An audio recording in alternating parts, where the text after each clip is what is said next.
Hello and welcome to the original podcast. I'm your host, Jamie, from the YouTube channel known as Inside a Mind. And my co-host today is Aidan Elliott, the creator of the viral Twitter story known as The Sun Vanished. What's up? Hey. Today, our guest is the man behind one of the most, if not the most, controversial TV show to ever premiere on the BBC. Yes, he made Ghostwatch. It's Stephen Volk. Welcome to the podcast, Stephen. Hi, thanks very much for talking to me.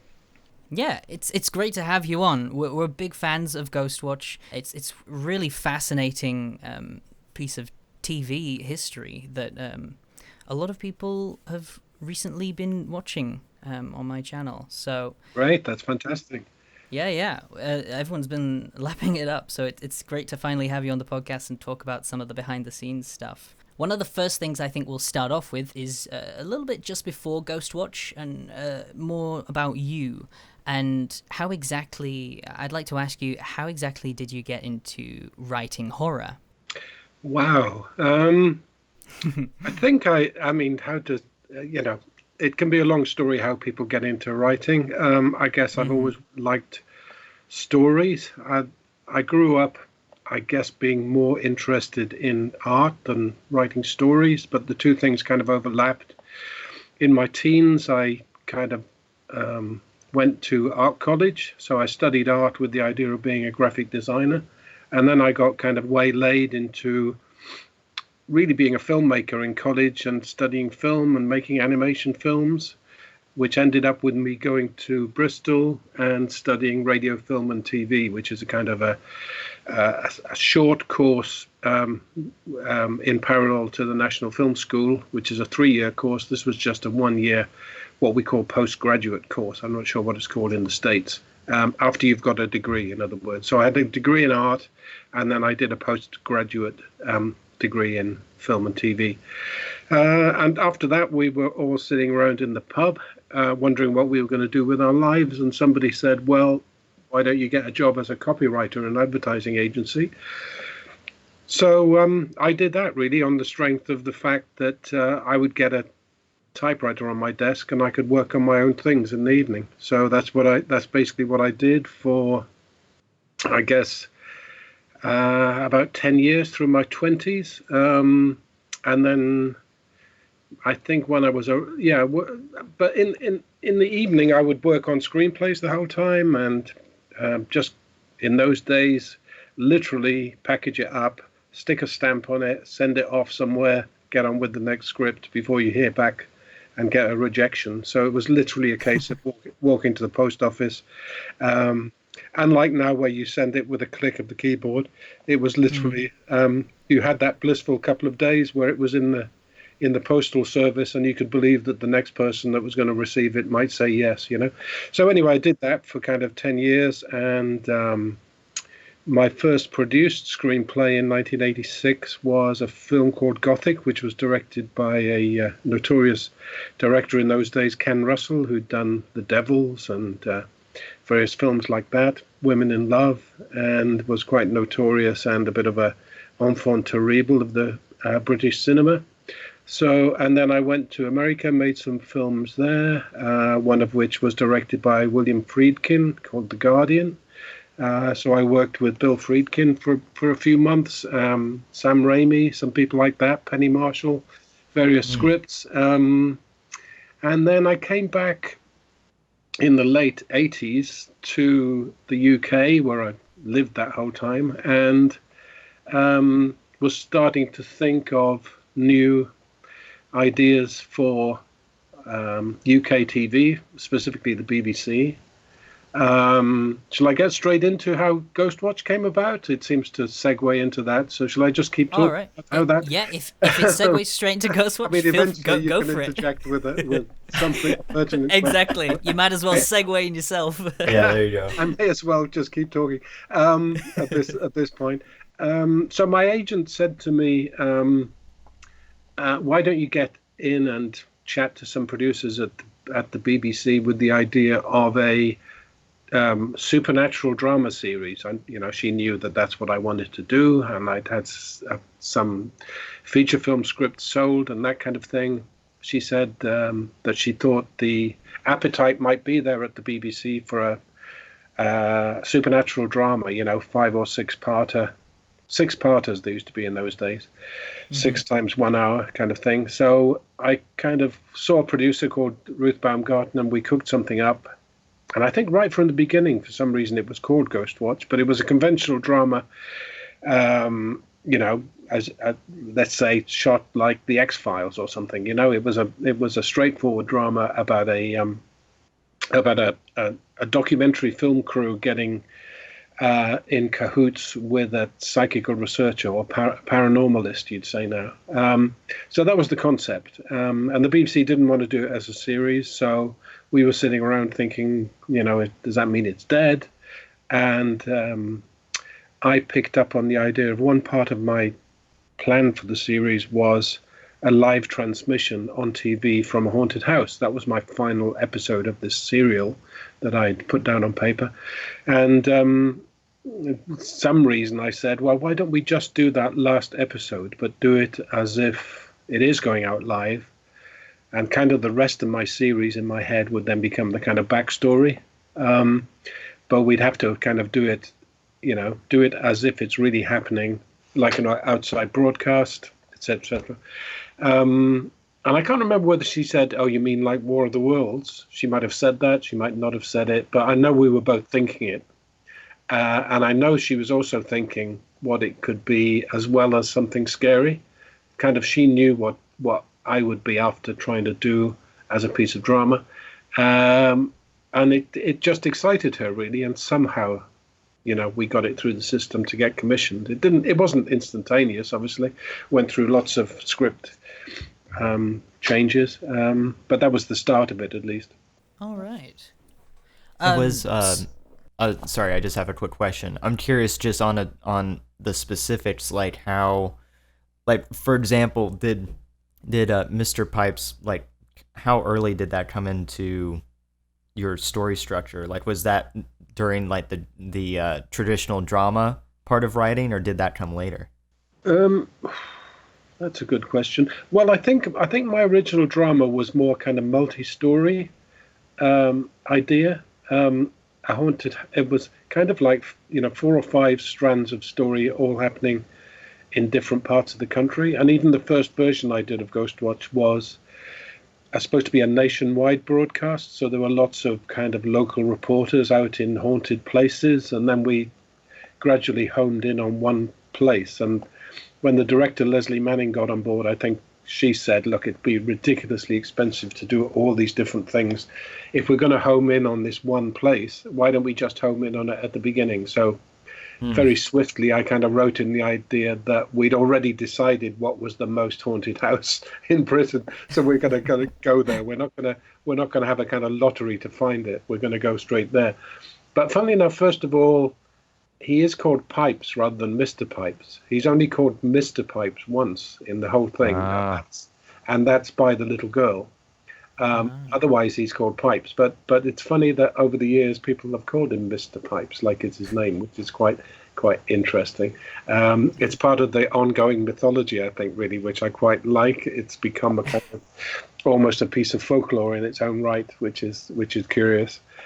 Yeah, there's a few things that do that with certain quotes over time. They just slightly shift. Like in Star Wars, there's obviously the Luke, I am your father, but the actual saying is, no, I am your father. Just like those slight tweaks that kind of catch on to people. It's just really nice. One of the things I wanted to ask was how... Well, I don't know quite how to phrase this question, but how did the producers agree to this live episode? Because reading up on the production, it sounded like they weren't really that they weren't a big fan of it at the very beginning.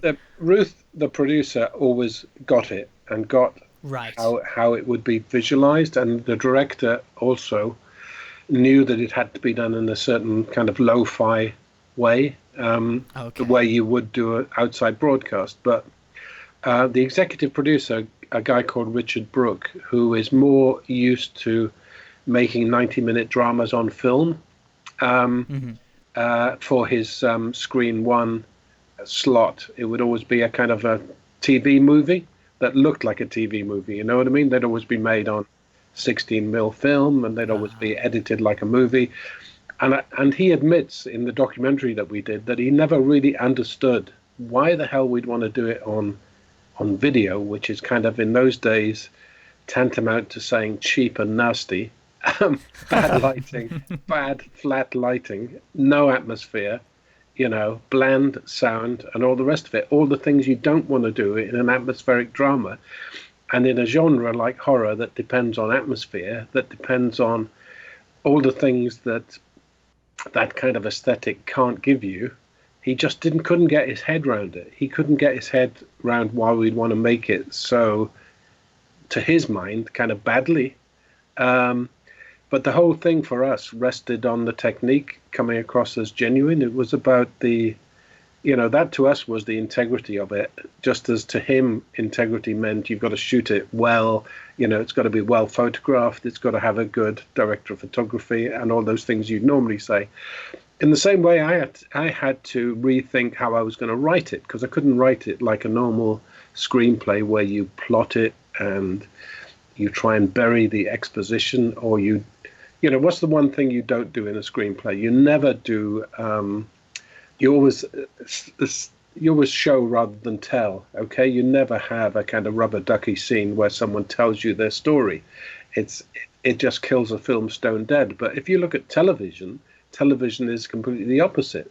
What do they do when they talk to people? They thrust a microphone at them and they say, "Tell me your story." And they say, "Well, this happened to me." So it's exactly what you wouldn't do in a film, And I was kind of intrigued that to do something that's always, ghost stories have always been kind of on film and done a certain way, but to actually do it in kind of the opposite way to what they're normally done really intrigued me. That seemed to be part, to me, of a different kind of aesthetic, a different kind of tradition, which is more literary tradition, which is, if you think about ghost stories when they're told on the page, they always start the same way, which is something strange happened to me. I'm going to tell you this strange thing that happened to me. You're probably not going to believe it, but I guarantee it's absolutely true.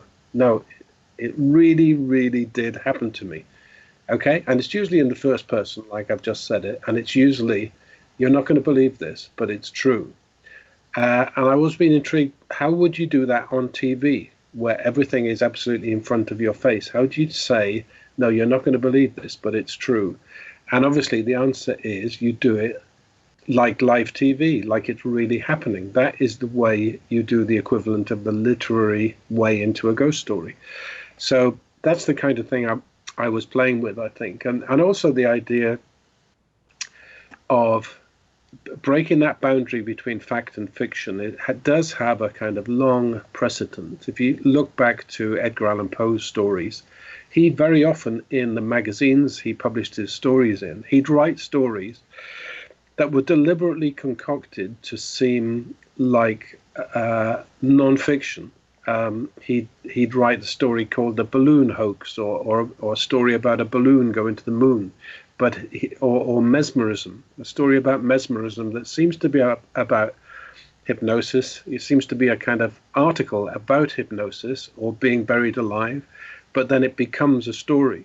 And I love the idea that these were in magazines surrounded by actual factual information, so that they cheated the reader in a sense. So that to me was part of the tradition that I wanted to echo, really, in a sense. Mm-hmm. I guess, what were some of the main inspirations behind Ghostwatch? I know you just mentioned you mentioned some of the War of the Worlds stuff with Orson Welles, but I assume some of the Enfield hauntings had a part to play as well in some of its inspiration. I think that's one of the. I mean, I read a lot of books about poltergeists and Mm-hmm. To really get a kind of general idea of what a poltergeist haunting would look like, feel like, the kind of incidents that happen. So I kind of read probably a dozen books about it, until I got a kind of sense about what the family dynamics were usually in those cases. And really, I read about it generally, in the States and the UK. Obviously, This House is Haunted by Guy Playfair was fairly typical of a, well, not typical. It's kind of seminal as a depiction of a British haunting. I can't think of another one that compares to it, really. So I think the resemblances were inevitable. And I did actually bring in Guy Playfair, who was one of the investigators of Enfield. I deliberately asked the producer to contact him and bring him in to talk to the actors and director about what it felt like to be in a haunted house where these things were happening. Because you never know with these things. He came in a couple of hours, and you never know what actors are going to pick up on, what little things they might ask or that kind of thing. I'm not sure how helpful it was in the end, but I tried anyway.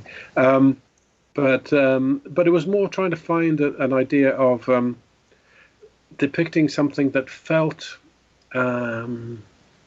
like you'd kind of almost seen it out of the corner of your eye, or heard about it, or read about it in a newspaper or something. It had some kind of familiarity, although it wasn't completely made up fiction, but it had a certain semblance of the kind of cases. If you were someone that read about hauntings and all the rest of it, it had a kind of resemblance to some of those things that you might have read about, Also, to be honest, I did want to be true to the research that was done at the time, and I spoke to half a dozen, I think, parapsychologists or people that investigated Enfield and places like Enfield. I wanted to get an angle on how to depict the scientist that's in the TV studio, Lynn Pascoe. I wanted her to come across as someone that expressed herself in the way the people I spoke to did. Having gone to a lot of trouble to do that, I must say that paranormal establishment, I didn't get a word of thanks from any of them for going to all that trouble to make them not look stupid, because of course in the end they did look stupid according to them, because the expert is undermined. Everything she stood for is undermined in a way that they just weren't happy with at all, because they don't understand how horror works, how ghost stories work. They just understand how they don't want their expertise impugned by a lousy bit of drama, really. Which I think is a shame, because I think, to me, cultural depictions of ghosts and actual investigations of ghosts are becoming ever closer in a way. They're kind of melding together into a whole continuum of, what is invented, are we experiencing what we invent, and this kind of thing at the moment, with things like the internet, where people can share their experiences. But anyway, I think, for me, I was a little disappointed that they chose to, in a way, stick in their kind of ghetto, in a way, of psychical research, rather than acknowledging that what I was trying to do in terms of telling people about the kind of experiences that people do have. I think that just the outrage that was attached to it, I think they backed away from, really. But all right, okay, I see. Well, obviously, speaking of the outrage, then obviously it wasn't the best received on the night. How many phone calls was it that happened on the BBC? Was it? No, you need to speak to Rich Lorden, who is the number one fan of Ghostwatch, who knows all the facts and figures. But I could get it wrong. Don't worry if you get it wrong. By thousands, But yeah, I've seen different numbers. I think there was, so don't worry. 30,000 at some point or something. I can't remember. I can't remember what it was. It was a lot anyway. I think more than they'd had jamming the switchboard. I think that was the that was the thing. But you say, I mean, the strange thing about TV in those days, which is difficult for you guys to imagine, is that there wasn't an instant conversation on social media as people were watching it. So you kind of watch it, and you don't even have access to watching it again. There's not going to be a repeat. There's no Yeah. facility. Well, people did have a facility to record it. That's not quite true. If you put a VHS in, you could have recorded it. But I don't, and some people did, and some people sold them on the black market and that kind of thing. So there was a kind of black market on VHSs of Ghostwatch. Oh. But then the way people watch TV was so different. Sometimes people missed the beginning, sometimes people missed the end, sometimes people got scared and deliberately missed the end because they were scared, so they never kind of saw the outcome. And there was quite a vociferous reaction in the press the following week. Headlines, lurid headlines in the tabloids and that kind of thing. And there were programs that they had to hastily put together, programs like Points of View and Bite Back to answer the critics. But so we felt, oh, we've really rattled some cages here, and nobody, there's very little evidence that anyone liked it. I mean, apart from the odd person that we spoke to, but there was no groundswell of opinion liking it, and no reviews. I think there was only one review as a piece of drama, because no preview tapes had gone out, because the producer was worried about critics letting the cat out of the bag beforehand, which we didn't want to do. So we didn't get preview tapes, so we didn't get reviews. So we just got this tabloid coverage saying it shouldn't be allowed, heads must roll at the BBC, blah blah blah. My Ghostwatch made my husband leave me, and all this kind of thing. And people, in the wine shop down the road, the woman behind the counter said to me, "Oh, I've got a bone to pick with you. My son wouldn't go to sleep after watching Ghostwatch on Saturday night, and it's all your fault. He couldn't take his eyes off the luminous skeleton on the back of his bedroom door." And I thought, well, why the hell has he got a luminous skeleton on the back of his bedroom door for a start?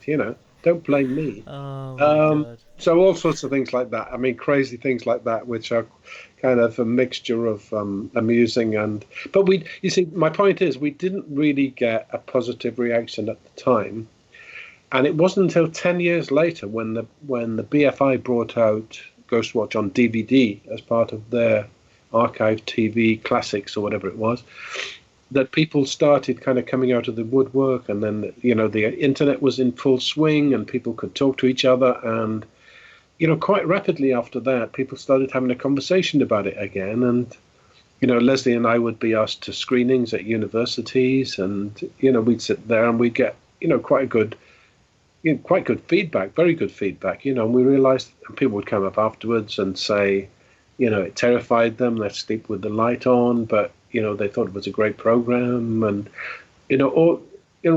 over and over and over again, people were saying, it's the best thing I've seen on the BBC ever. The best thing was people saying it made me want to get interested in horror and make some horror films. That's something I'm very proud of, as you can imagine. I've been influenced by horror films along the way, and they made me want to make them, and to pass on that baton is very special. But that was the strange thing. It kind of went dead for 10 years, and then the internet set it light again, and this conversation has kept going ever since, really. And it's almost become, like I say, a piece of folklore of, well, weirdly, and since you mentioned Blair Witch, it kind of is almost a piece of found footage. Do you know what I mean? In reality, I mean, I know people talk about found footage films, but it kind of is a bit of footage that was refound, in a sense, which I think is quite kind of appropriate in a way.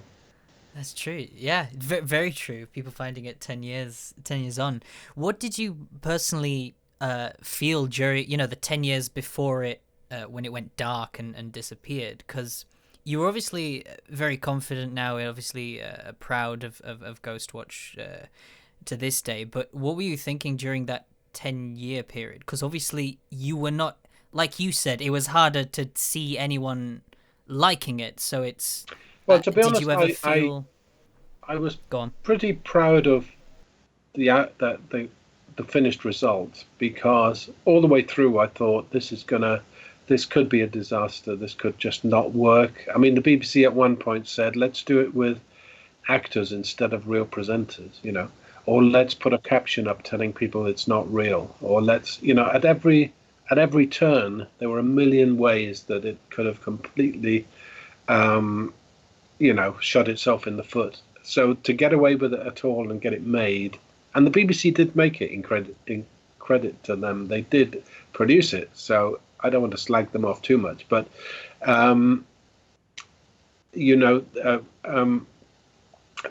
there's also a culture within the BBC to play it safe and not to actually frighten the horses too much.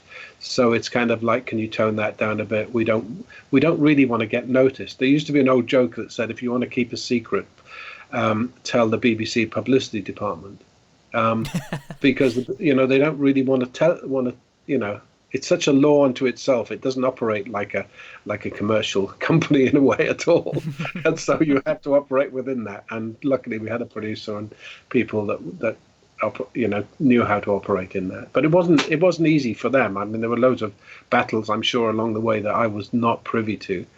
But how did I feel during the kind of dark period? I think I felt quietly pleased what we'd done. I went on kind of getting meetings and working on other things, and occasionally producers would say to me, oh, yeah, they remembered it well, remembered how imaginative it was and liked it. So people would remind me that they liked it and it was good, but I still felt that unfortunately it hadn't been celebrated really by the BBC for what it was. You know what I mean? Hadn't really been acknowledged in the slightest. It was kind of like it hadn't happened. So that kind of knocked me a little bit, but you know what? You just dust yourself down and get on with other things, which I did. So it's very much been a kind of afterlife of it, really. So that's how I feel, really. A bit like wilderness years. It's been in the wilderness for a while, and then in a funny kind of way, it's kind of nice that it's now also historical. Do you know what I mean? Become of a different era, so it becomes kind of quaint in a weird way, because it's of such a different era now for people like you guys of your age watching it. It's become kind of archivey in a nice kind of way, of which I think adds to it. It's a bit like for me, it's kind of like old black and white films that I never think when I watch a black and white film, oh, it's a shame this is not in color. No, you enjoy the black and whiteness about it. Exactly, the special effects are not perfect CGI like you'd expect today, but people were in a way more, in some instances more inventive because they couldn't do things a certain way. So I'd like to think that people that enjoy it, forgive and can see that things were different then, I mean, we were using things, having said that, we were using things for the very first time, like the kind of wall of screens was a new thing that had just come out, and the kind of heat sensing camera. I think that was one of the first times that was used. Now it's almost become like almost a cliche, I think it had been used in kind of war reportage footage from war zones and things like that, but not in a drama. Now it seems like it's been used everywhere, But we were very keen then I was very keen when I was kind of conceiving it, really, to use all the tricks of kind of live TV, be it a phone in studio, where the public can phone in, or having an expert in the studio. I've always been intrigued by the idea that we trust these experts that get trotted out on TV just on the strength of a little caption that appears, Professor so-and-so of so-and-so university. You don't really know who they are. They could be anybody, but then I was probably, way ahead of my time as far as fake news is concerned. I don't trust that. Oh yeah, definitely shed a light on that.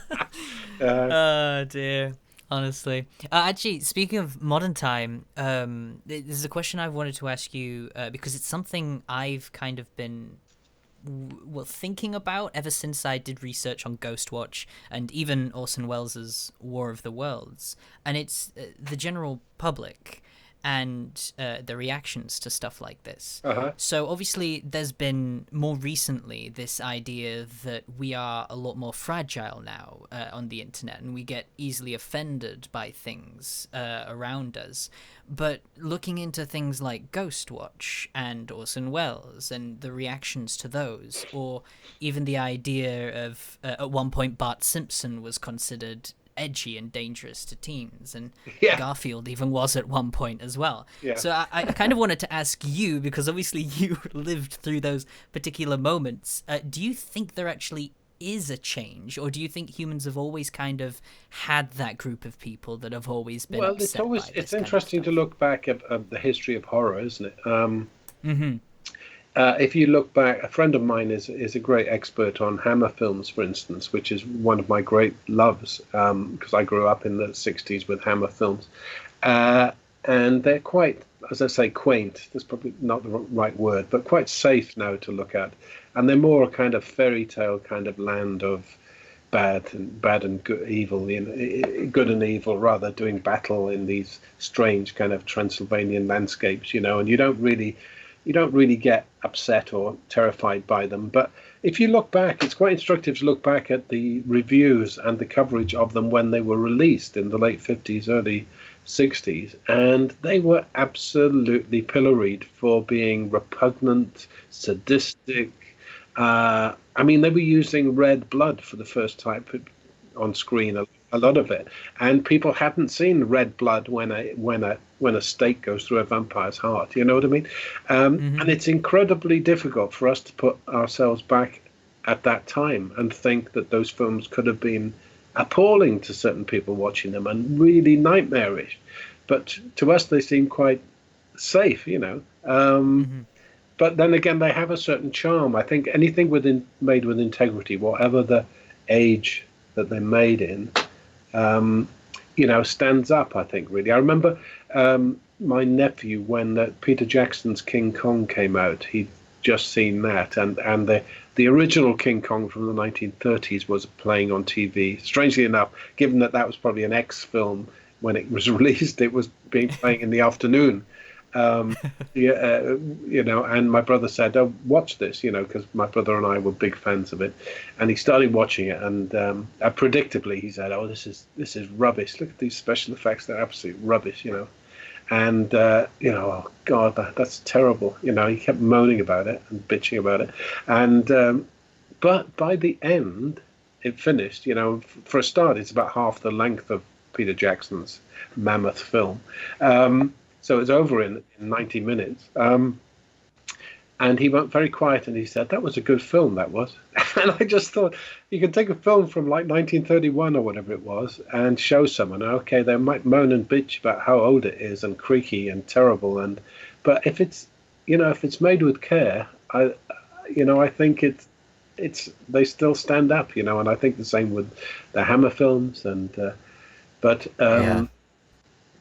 That sense of outrage, I think there's I don't know. I can't get my head around what the outrage. It's almost a new outrage. I mean, it's kind of a new madness every day now, isn't it? It's kind of like something hasn't got you mad by lunchtime, then you're doing something wrong. Yeah, pretty much. If you can't disagree with something, or throw the cat at the wall or something over some stupid thing that someone said, either to you personally or just made a statement. I think we're just, in some ways, we're just getting too much information. What the hell can our brains do with it? I think that's part of the problem. But then maybe it's a very old-fashioned view. I don't know. No, I think that's totally accurate. I feel like that's how it is now. It's like a cycle of just oh, you did angry at one thing, then you forget about it, then you get angry at another thing. But look at the cycle of how, being more specific, the cycle of what happens when a film's released. First of all, it's word of mouth, which is quite pleasant. If someone likes something, good word of mouth, go and see this film.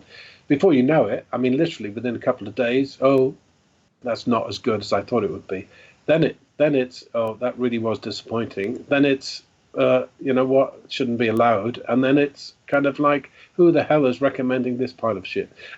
And it's kind of, it's not even weeks. It's kind of like days that happens, you know. Yeah. I mean, look how, you know, the comments on Rise of Skywalker, which I haven't seen yet, but I'm going to watch with my grandsons. But it kind of went from, this is fantastic, this is terrific, it's a worthy kind of ending, to the, oh, hang on, that wasn't, maybe it was, you know, maybe someone else should have written it, maybe someone else should have directed it. Everyone gets involved in telling the filmmakers what they should have done wrong, you know. It's kind of like everyone can weigh in, and, oh, God, drives you nuts, as you can imagine, you know.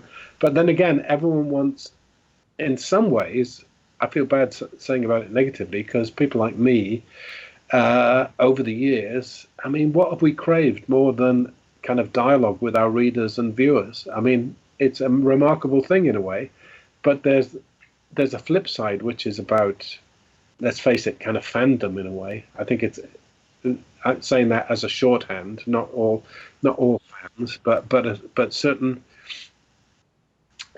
type of fan that thinks, oh, you know what I mean. Oh, I personally didn't like that, therefore it was wrong, therefore it should be redone. Therefore, you know, remember that whole backlash of the end of Game of Thrones, where they thought they were actually petitioning to remake the entire season because it wasn't liked by certain people. I mean, that was crazy, wasn't it? But insane. Oh, I think they did that with Star Wars as well, Last Jedi. I'm sure there was like a want them to remake it? Something like that. I wouldn't be surprised. Oh dear, it'd be interesting to see how Star Wars stands the test of time, because the obviously when the prequels came out, the similar thing happened where everyone was angry. But now these have come out, these modern ones. There's like an appreciation. Yeah, now everyone loves the prequels. What's going on? Everyone's come out. It's like, the prequels are bad, but at least they had a direction. And so I'm kind of curious to see how this trilogy will be in 10 to 20 years' time, because if that's how quickly people can change over the prequels, makes me wonder how these will be looked at. But then again, what is it? Well, I was going to say, is it people, or is it a specific kind of sliver of certain people that are very vocal about things? I mean, I worked with Phil Collinson a couple of years ago, who spent a lot of years making Doctor Who, and quite honestly, it wouldn't be talking behind his back to say that he said, you can't listen to the fans all the time. You would go mad if you listen to them, if you listen to everything that they tell you or want to do.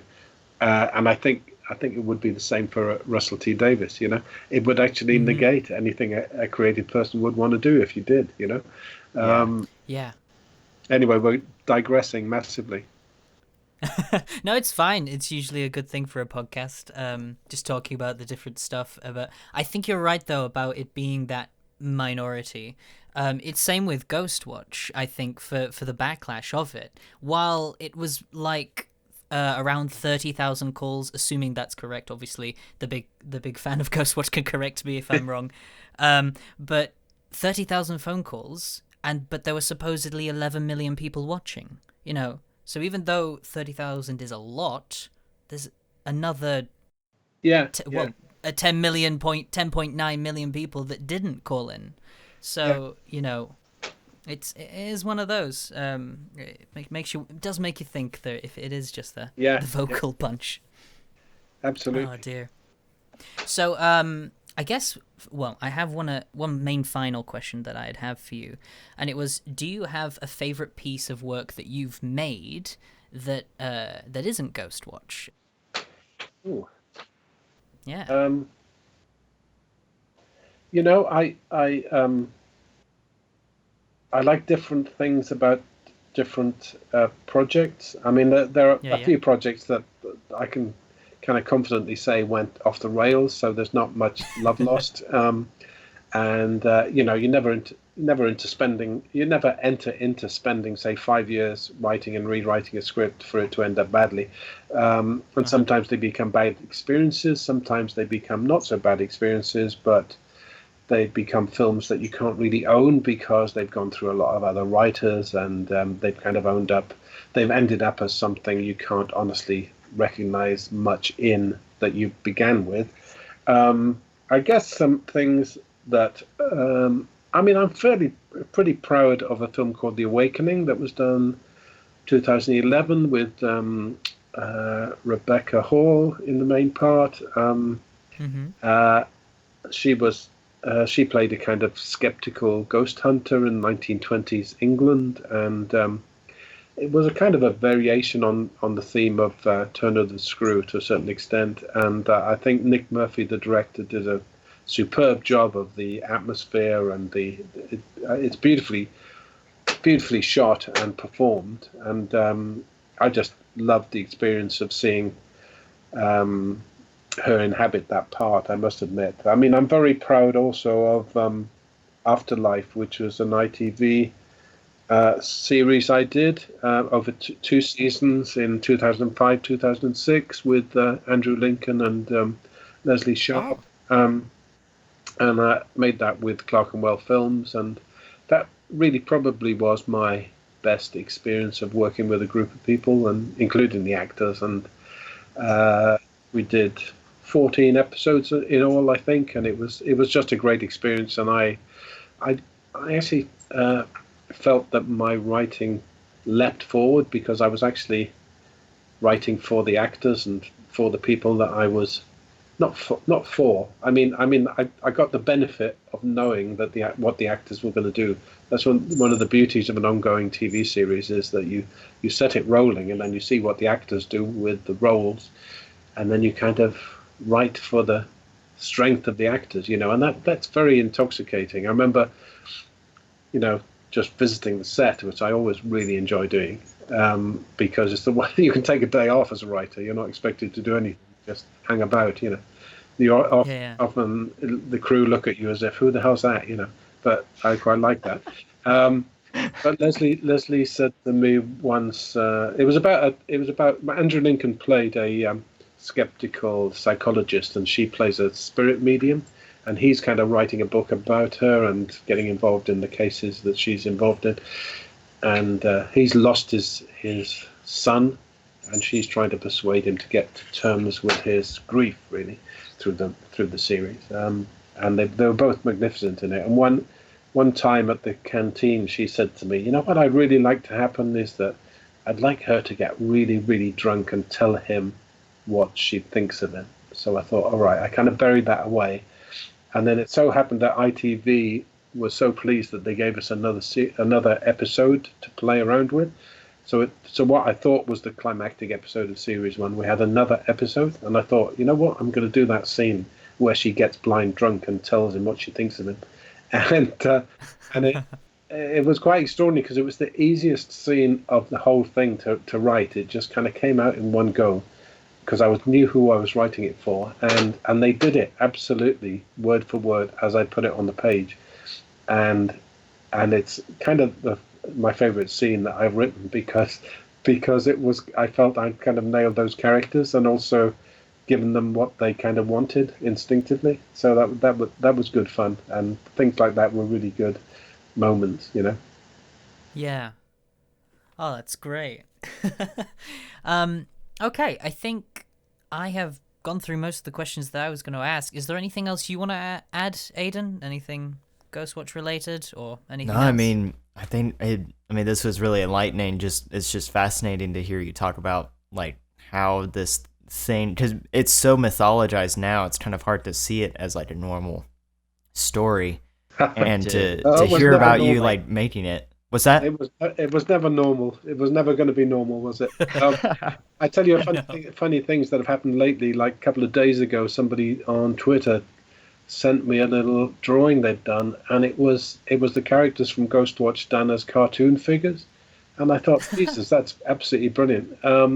And then somebody else a couple of months ago had made Pipes as an action figure, and wow. they made it, and I'll actually take a photograph and send it to you. Not that your listeners can hear it, but maybe you can put the picture on, when this goes out.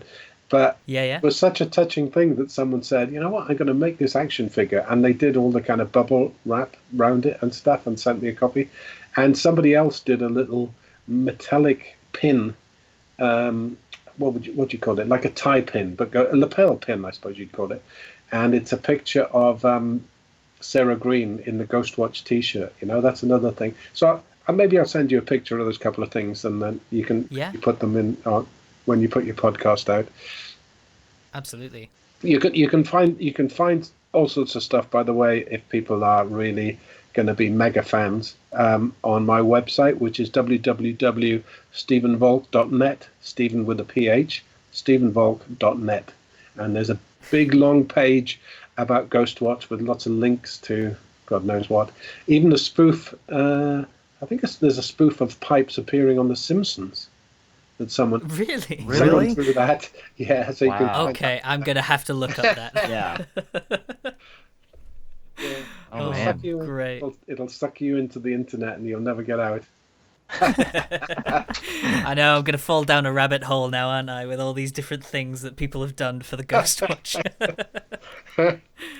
Well, Stephen, it was great to have you on the podcast. Thank you so much for obviously coming on. This great talking to you, and great just hearing insight. It was good fun. I hope your listeners find it useful.